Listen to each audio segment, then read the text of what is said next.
Welcome to our channel Technical Manas. दोस्तों, आज के इस टॉपिक में हम लोग बेल कन्वेयर का जो फीडर है, हमारा जो इंडस्ट्री में जो बेल कन्वेयर रहता है जहाँ से मटेरियल हमारा ट्रांसफर होता है, तो वो फीडर जो ड्यूल स्टार्टर और स्टार्ट डेल्टा दोनों में स्टार्ट होता है। लेकिन उसका कुछ सेफ्टी डिवाइस है जो है पुलकॉट स्विच, बेलसोए स्विच और जेडएसएस जो जीरो स्पीड स्विच। ठीक है, ये तीनों हमारा जो सेफ्टी स्विच है कन्वेयर फीडर में लगा रहता है, चाहे ये ड्यूल स्टार्टर हो और स्टार्ट डेल्टा स्टार्टर हो। आज के टॉपिक में हम लोग वो तीनों स्विच का कैसे कनेक्शन रहेगा और इसको हम लोग कैसे बाईपास करेंगे। कभी कभी बाईपास करना पड़ता है प्लान में, आप लोग जानते होंगे। ठीक है, पुलकॉट स्विच पहले मैं क्या करूंगा, एक फीडर का ड्राइंग मैं कर लिया, उससे पहले समझ लेते, उसके बाद एक एक करके देखेंगे हर स्विच को हम लोग लाइन से कैसे बाईपास करेंगे। ठीक है, बाईपास करना पड़ता है कभी कभी। चलिए शुरू करते हैं। यहाँ पे आप देख रहे हैं ये DL starter, direct online starter with हमारा क्या है पुल कॉर्ड। यहाँ पे मैं अभी जो ड्रॉ नहीं किया, यहाँ पे पुल कॉर्ड है, ये पुल कॉर्ड का कॉन्टेक्टर है, ये बीएसएस का है और ये जेडएसएस का है और ये ट्रिप का है। ठीक है, यहाँ पे आप देख रहे हैं पहले फेज आया एमसीबी से, सिंगल पोल एमसीबी। ठीक है, यहाँ से फेज और नीचे ये न्यूट्रल है। तो जैसे एमसीबी ऑन करेंगे कंट्रोल सप्लाई, तो क्या होगा फ्यूचर इंटरलॉक। आप लोग अगर इस कन्वेयर से दूसरा कन्वेयर का, इसका सामने में जो कन्वेयर है उससे पीछे कन्वेयर के साथ अगर इंटरलॉक बनाना चाहेंगे तो फ्यूचर इंटरलॉक का यूज होगा। ठीक है, यहाँ पे अगर यूज नहीं होगा हम लोग क्या करेंगे, एक पतला सा वायर लेके यहाँ लूप कर देंगे। ठीक है, मतलब शॉर्ट कर देंगे। इसके बाद आप देखेंगे R3 कॉन्टेक्टर जो है, R3 किसका है, ये ट्रिप का है। ये R3 कॉन्टेक्टर का हमारा यहाँ पे एनसी यूज कर लिया। यूज किया, जब हमारा फीडर ट्रिप होगा ओवरलोड से, तो ओवरलोड का जो एनो है एनसी बनेगा, तो R3 कॉन्टेक्टर पिकअप हो जाएगा। R3 कॉन्टेक्टर जैसे पिकअप होगा, हमारा जो यहाँ पे एनसी हम लोग ये एनसी होगा, यहाँ पे हम लोग एनसी लिए हैं, ये एनसी एनो हो जाएगा। तो जैसे एनो होगा कॉन्टेक्टर सप्लाई आगे नहीं जाएगा, ये मेन कॉन्टेक्टर है।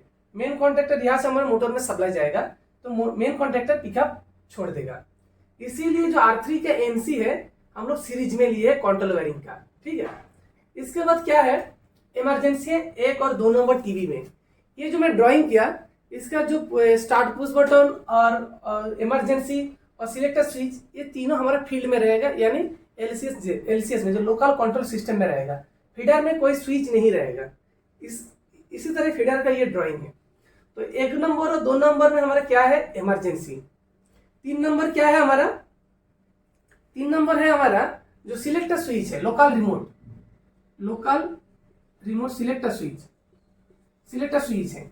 3 नंबर सिलेक्टर स्विच कॉमन है, A1 साइड में रिमोट है, ये R1 कॉन्टेक्ट है रिमोट का, और इस टाइप का जो मेन कॉन्टेक्ट इधर है। और R2 जो कॉन्टेक्टर है ये है इमरजेंसी का। ये देखिए इमरजेंसी, ये सारा कॉन्टेक्टर क्या है, हमारा जो ऑक्सिलरी कॉन्टेक्टर है ना, जहां से हम लोग फीडबैक लेंगे, जिसका एनो एनसी हम लोग सर्किट में यूज करेंगे, ये सब सारा कॉन्टेक्टर है auxiliary contactor. R1 R2 R3 R4 R5। ठीक है, ये सब रिले होगा, जो PIR रिले होगा, नहीं तो ऑक्सिलरी कॉन्टेक्टर होगा। और यहाँ पे जो हमारा कंट्रोल सप्लाई है ये 110 वोल्ट का, 110 वोल्ट AC। ठीक है, अभी क्या करेंगे देखिए, जैसे इमरजेंसी के बाद क्या हुआ, इमरजेंसी कॉन्टेक्टर को पिकअप करवा दिया पैरेलल में। इसके बाद क्या है, R4 मतलब पुलकॉट स्विच का, ये जो इसका एनो है। इसके बाद सीरीज में है R5 जो BSS का कॉन्टेक्टर है, ये BSS का कॉन्टेक्टर हमारा R5 सीरीज में है। ठीक है, क्या होगा, मान लीजिए ये हमारा फील्ड में सब NC में कनेक्टेड है। मान लीजिए फील्ड में मेरा 3 पुल कॉर्ड है, ये 1, ये 2, ये 3। इसके बाद BSS भी सपोज 3 है,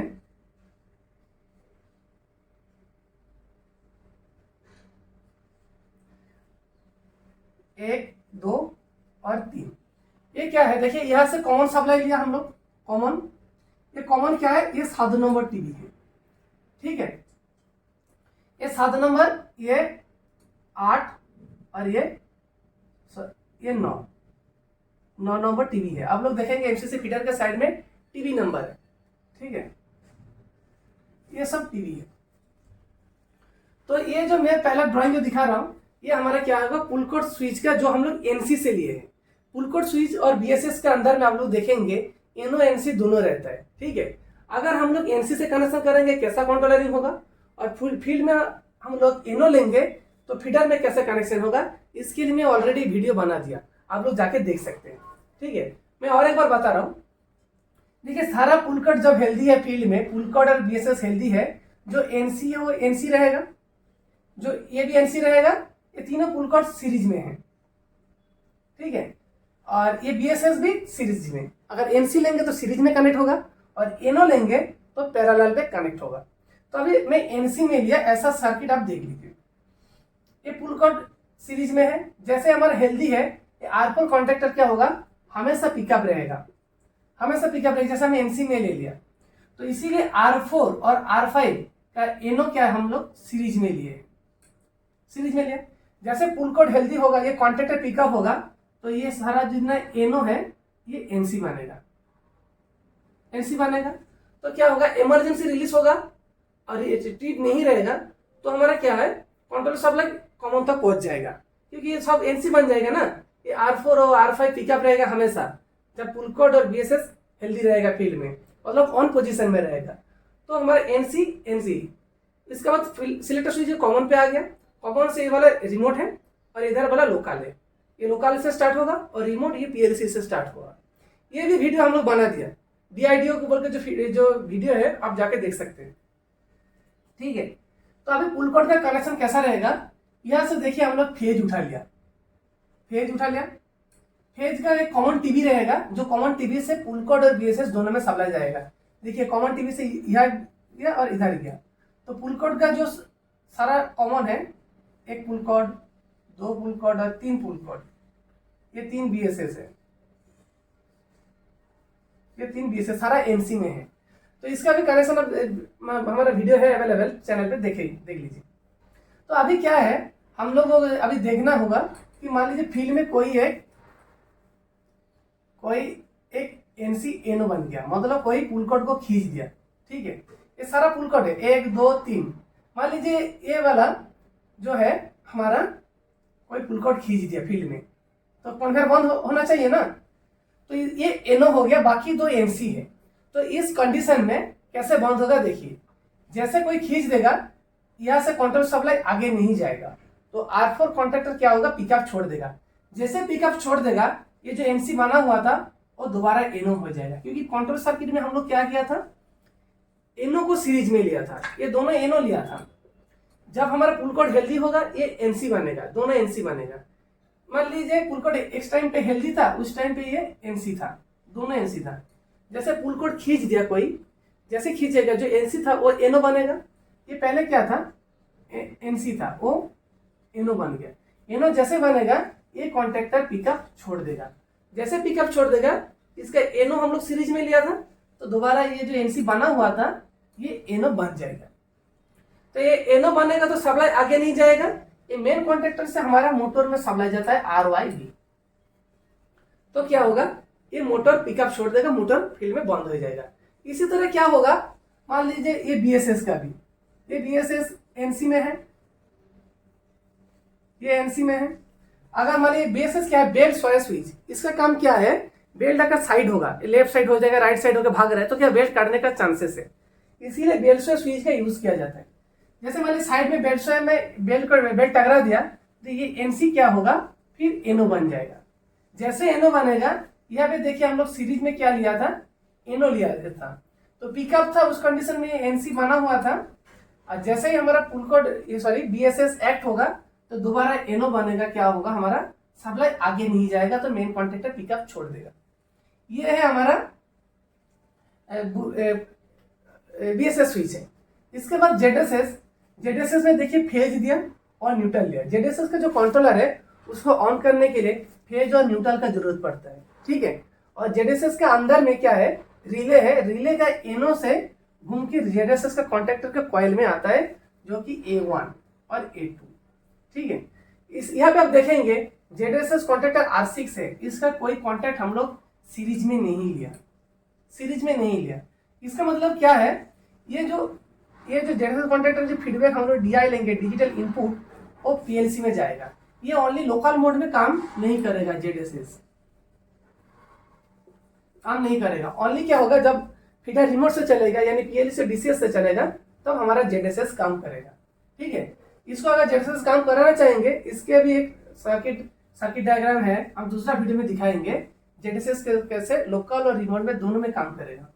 ठीक है, अभी देखेंगे हम लोग क्या है पुल कोड का, जो हम लोग बाईपास कैसे करेंगे। पुल कोड, मान लीजिए पुल कोड फील्ड में लग गया और हम लोग और पुल कोड के अंदर में कोई फॉल्ट हुआ, हम NC में ले लिए, पुल कोड के अंदर में कोई फॉल्ट हुआ तो क्या होगा, हम लोगों को बाईपास करना पड़ेगा। कभी कभी बोलते हैं कंट्रोल रूम से बाईपास कर दीजिए, पुल कोड BSS बाईपास कर दीजिए। बाईपास कैसे करेंगे, आपका जो देखेंगे इसी तरह टीवी रहेगा ना, आपका फीडर में टीवी रहता है, 1 2 3 4 5 6 7, 1 2 3 4 5 6 7 8 9। तो क्या है, यहाँ पे कॉमन बोला ना, फीडर से अंदर हो गया, कॉमन यहाँ घुसेगा, तो कॉमन से हमारा पुल कोड में जाएगा, पुल कोड, और घूम के आके कहाँ लगेगा, यहाँ लगेगा। और अगर BSS होगा, सेम कॉमन यहीं से उठेगा, ये तीनों BSS घूम के आके 9 में आएगा, और 9 से आके कहा जाएगा, ये कॉन्टेक्टर में, और इसका जो रिटर्न वाला आएगा 8, ये देखिए ये वाला यहाँ पे कनेक्ट होगा। तो क्या होगा, सब यहाँ आके R4 का कॉन्टेक्टर में जाएगा। तो अभी बाईपास करेंगे, मान लीजिए ये वाला पुल कोड फील्ड में कोई लगा दिया, NO हो गया, तो पुल कोड का कॉन्टेक्टर पिकअप छोड़ देगा, पिकअप छोड़ेगा तो क्या होगा, हमारा फीडर बंद हो जाएगा। तो बाईपास करने के लिए बोलेगा, तो क्या करेंगे हम लोग, 7 से 8 में एक तो लूप मार देंगे, कोई भी 1.5 स्क्वायर mm का केबल लेके 7 नंबर टीवी और 8 नंबर टीवी में हम लोग अगर लूप कर देंगे, ऐसे लूप कर देंगे, क्या होगा, ये फील्ड का चीज बाईपास हो जाएगा। मतलब ये वाला जो देख रहे हैं, ये बाईपास हो जाएगा, चाहे NO हो या NC हो, सप्लाई क्या होगा, ये केबल से होके ये R4 का कॉन्टेक्टर में आ जाएगा। इसी तरह अगर BSS बाईपास करना चाहेंगे तो क्या होगा, 7 नंबर से केबल उठाएंगे, 9 नंबर टीवी में दे देंगे, यहाँ से 7 से 9, क्योंकि 7 नंबर पुल कोड, 7 नंबर टीवी जो है पुल कोड और BSS के लिए कॉमन है। ठीक है, यहाँ पे देखिए, यहाँ पे एक चीज कन्फ्यूजन होता है, कोई बोलता है पुल कोड में न्यूट्रल भी जाता है, न्यूट्रल नहीं जाता है।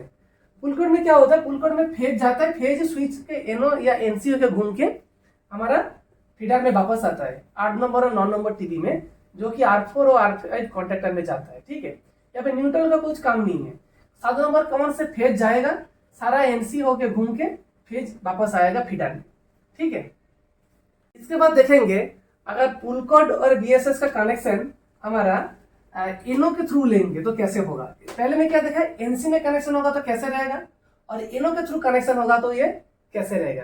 चलिए देखते हैं, ये कॉमन जैसा था आएगा, मैं क्या बोला था, NO में होगा तो क्या होगा, सारा पुल कोड और BSS पैरेलल में कनेक्ट करना पड़ेगा। ये मान लीजिए 1 नंबर पुल कोड है, ये 2 नंबर या 3 नंबर, सबका एक एक कॉन्टेक्ट हम लोग NO पैरेलल कर दिया। इसी तरह BSS, ये पुल कोड और BSS का कनेक्शन सेम है, देखने में सिर्फ अलग है। ठीक है, ये 3 पुल कोड कनेक्शन है, तीन पुल कोड का 3 कॉन्टैक्ट NO पैरेलल में ले लिया, और 3 BSS का कॉन्टैक्ट तीनों पैरेलल में ले लिया। ये कैसे कनेक्ट होगा, यहाँ पे आपको देख रहे हैं, जब पुल कोड खींचेगा, कोई पुल कोड या BSS खींचेगा तो क्या होगा, NC बनेगा, NC बनेगा, NC बनेगा तो क्या होगा, सप्लाई इधर से आके इधर आएगा तो A1 में आएगा, तो R4 कॉन्टेक्टर पिकअप होगा। तो इस कंडीशन में क्या है, नॉर्मल कंडीशन में NO होगा तो नॉर्मल कंडीशन में R4 कॉन्टेक्टर पिकअप नहीं रहेगा। जब हमारा कोई पुल कोड फील्ड में एक्ट करेगा तब ये जो NO था वो NC बनेगा, तो क्या होगा, हमारा ये पिकअप होगा। ठीक है, नहीं तो फीडर जब रनिंग कंडीशन में ये R4 हमारा पिकअप नहीं रहेगा। इसीलिए क्या करेंगे, यहाँ पे अगर हम लोग NO लिया तो ये जो कंट्रोल सर्किट का जो सीरीज में हम लोगों को NC लेना पड़ेगा, NC, R4 का NC और R5 का NC। क्यों लेना पड़ेगा? क्योंकि ये कॉन्टेक्टर तभी पिकअप होगा जब फील्ड में पुल कॉर्ड मारेगा। तो पुल कॉर्ड अगर कोई लगाएगा, एक्ट करेगा, तो ये NC बनेगा। NC होगा तो R4 पिकअप हो जाएगा। R4 जैसे पिकअप होगा, R4 का NC सीरीज में लिया, वो क्या होगा, NC जो वो NO में कन्वर्ट हो जाएगा। NO में जैसे कन्वर्ट होगा, सप्लाई यह आगे रुक जाएगा, आगे नहीं जाएगा। आगे नहीं जाएगा इसका मतलब क्या होगा, ये मेन कॉन्टेक्टर पिकअप छोड़ देगा। तो मेन कॉन्टेक्टर पिकअप छोड़ेगा तो मोटर भी बंद हो जाएगा, मतलब कन्वेयर बंद हो जाएगा। ठीक है। और BSS भी सेम। अगर मान लीजिए ये 2 नंबर BSS एक्ट हो गया, बेल्ट साइड हुआ तो 2 नंबर BSS एक्ट हो गया, तो क्या होगा, 2 नंबर BSS हमारा NC बनेगा तो R5 पिकअप हो जाएगा। R5 पिकअप हो जाएगा तो यहाँ पे देखिए R5 का जो NC सीरीज में लिया था ये NO हो जाएगा। और इससे पहले मान लीजिए पुल कॉर्ड हेल्दी था और ओनली BSS लग गया तो NO होगा, सप्लाई यहाँ पे आके रुक जाएगा, इसके आगे नहीं जाएगा। तो क्या होगा, मेन कॉन्टेक्टर पिकअप छोड़ देगा, मोटर बंद हो जाएगा। यही है। और इसके बाईपास करने का कंडीशन क्या होगा, अगर फील्ड में अगर आपको NO में कनेक्ट है, ठीक है, अगर इसको बाईपास करना चाहेंगे तो क्या होगा, अब यहाँ से यहाँ लूप नहीं मारेंगे NC की तरह। लूप मारेंगे तो क्या होगा, ये 8 है, 8 नंबर टीवी है, यहाँ पे लूप मारेंगे क्या होगा, ये R4 हमेशा पिकअप हो जाएगा। तो ऑलवेज कभी ये स्टार्ट नहीं होगा, पिकअप होगा तो NO हो जाएगा ना, ये कभी स्टार्ट नहीं होगा। इसीलिए इसका लूप करने के लिए हम लोग, सॉरी, इसको बाईपास करने के लिए हम लोग लूप नहीं कर मारेंगे, इसको सीधा करेंगे। क्या करेंगे, जो 8 नंबर पुल कॉर्ड को बाईपास करेंगे तो 8 नंबर से केबल को खोल देंगे जो फील्ड से आ रहे हैं पुल कॉर्ड का फीडबैक। और BSS का बाईपास करना चाहेंगे तो 9 नंबर को हम लोग, जो 9 नंबर टीवी में जो कनेक्ट रहेगा वो केबल को हम लोग खोल देंगे। अगर NO में कनेक्ट है, NC में होगा तो हम लोग बाईपास करेंगे।